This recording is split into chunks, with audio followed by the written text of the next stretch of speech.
ang hula ng mga netizens na si Sara Lavati ang Chucky na pinasaringan ni Annabel Rama sa post nito kamakailan sa Facebook noong June 5, 2024. Nag-post si Annabel ng nakaintrigang pasaring tungkol sa hindi nito pinangalanang Chucky na gusto raw makalaban ni Annabel Doll. Chucky ay isang demon doll mula sa sikat at classic horror movie na Child Play 1988, habang si Annabel naman ay yung past doll sa Annabel film series. Babasa sa post ni Annabel Rama, "Hoy, yung walang magagawa sa buhay, tumahimik na kayo. Kasi si Annabel Doll hindi lalaban kay Barbie Doll, maganda, maputi at makinis. Ang gusto makalaban ni Annabel Doll si Chucky. Alam nyo na yon kung sino yon. Happy ka na." Mabilis na kumalap ng samot-saring komento ang post na ito ni Annabel.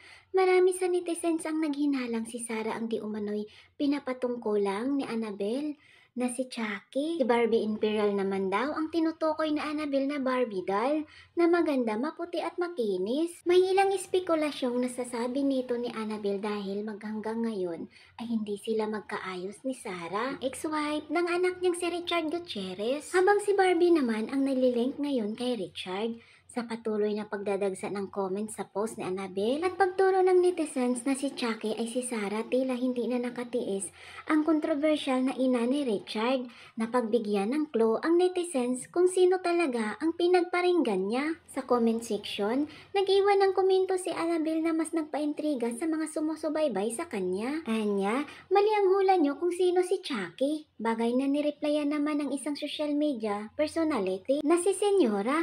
Hirit ni Senyora, initial po ni Chucky. Mabilis naman itong nireplyan ni Annabel ng, "Senyora, matalino ka day.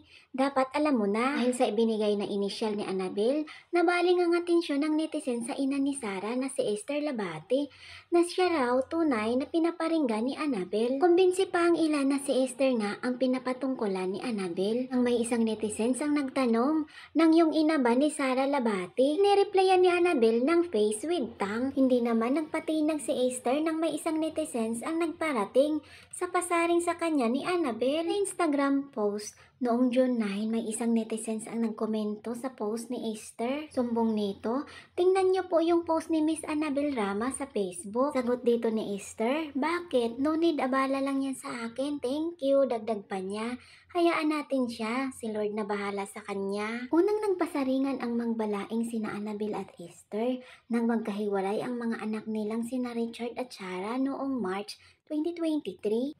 Sa isang interview noong December 2023, sinabi na Annabel na nakatira sa kanya ang anak na si Richard at balak nitong lumipat matapos ang Pasko. Sinabi ni Annabel na kasama rin ni Richard ang dalawa nitong anak. Ilang pagsasalita ni Annabel na kilalang mas madalas ay todo-todo lang, subalit ang kanyang mga pahayag ay nagbigay ng indikasyong posibleng may katotohanan sa paghihiwalay ni na Richard at Sarah. May pasaring naman ang Moroccan father ni Sarah sa isang Instagram post noong December 8. Sa larawan, kasama ni Abdel Labate ang misis na si Esther, si Sarah at ang dalawang anak ni na Sarah at Richard na sina Zion at Kai. "Enjoying every moment with family. The convoy keeps going and don't mind dogs barking." Ang siyang caption ni Abdel. Isa namang patutsada ang nanggagaling kay Annabel sa post nito noong December 10 nang i-post niya ang kwento ng Hollywood movie na sa Gone Girl 2014. Kahulog ang caption ni Annabel, "Devil Woman, kamandang manipulative, best player." Please watch Gone Girl sa Netflix. Makita nyo ang leading lady ni Ben Affleck. Watches 8 3 times. Hulaan nyo kung sino ang tinutukoy kong babae na Devil Woman. Makahulog ang caption ni Annabel. Sabi rin ni Annabel sa isang interview na trabaho ng trabaho ang anak niyang si Richard, samantalang yung isa nagwawaldas ng pera. Sa ng netizens ay si Sarah ang pinaparinggan ni Annabel rito. Ito rin ang dahilan kung bakit binansagang patron sense of waldas ang ex-wife ni Richard. Yun naman na hindi inatrasan ni Sarah nang eksklusibo siyang makapanayam.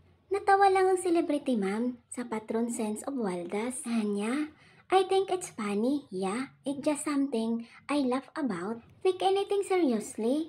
That's another secret to be happy." Hindi rin daw siya nagpapaapekto sa mga ito dahil alam niyang sa totoong buhay very good siya pagdating sa paghawak ng pera.